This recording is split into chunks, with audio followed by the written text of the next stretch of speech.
at my waist. And when I think about this, it's just an emotional thing for me because I was so scared. I was 24 years old, and I felt that my life was in limbo. Yes. And that at that moment, I was screaming. I was doing everything I could to get away from this massive machine. Right. And of course, my boss, he was running around and around the machine, and he was trying to take it apart with his bare hands, and to no avail. Right. So he stops, and he says, "I've got to go get help, Dave." And I said, "Well, you've got to do what you have to do." And he leaves me in this cornfield alone. But I wasn't alone, obviously. And I began to think while I was there about my life, and think about my family, the things that meant something to me. Right. And that I was subject to leave my life as I knew it. And I remember being scared and just so traumatically energized by what had just took place in my life. And I don't know how much time elapsed from him leaving the cornfield, but he came back, and behind him I could hear sirens in the distance. And before long, this small country cornfield turned into a small city. There was 5 area county rescue squads from surrounding counties that had gathered in this cornfield. And they worked vehemently to try to disassemble this corn head to no avail. Yes. They couldn't get what they needed to free me from the machine.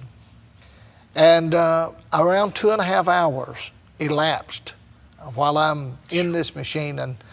And Bishop Mays, the amazing thing was that I didn't lose consciousness, but all the while I'm conscious.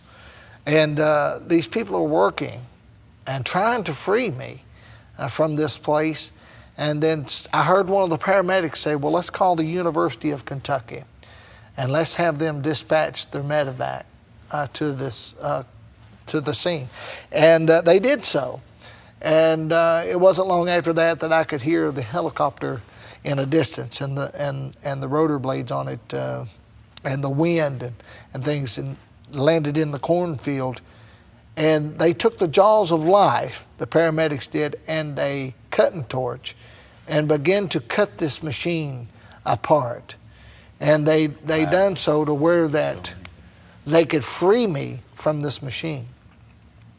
And upon them finishing their maintenance on the machine, as I began to exit, it had literally stripped my legs as if you were a hunter and you would skin a rabbit.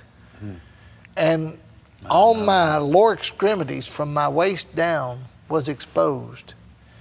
And Brother Steve, the congregation that had gathered in that field, there was people from all walks of life throughout the whole county that I was in, that had gathered there in that span of time. And I could hear the people gasp, oh God.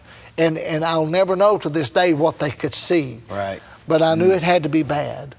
They put me belly first on a gurney. And as I was laying there, they picked me up and ushered me across the cornfield and put me in this helicopter, and I began to lift off. And I remember as we're lifting off, we were turning clockwise. I looked down at this small city that had gathered there just, it seemed like a few minutes of time.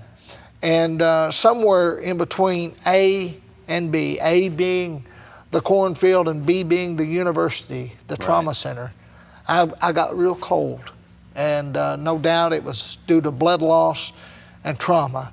I began, no doubt, to go into shock. Absolutely. And I felt I was dying. Absolutely. And I began to pray, and I said, God, I said, surely this is not the end of my life. I feel like I was just getting started. I was 24 years old.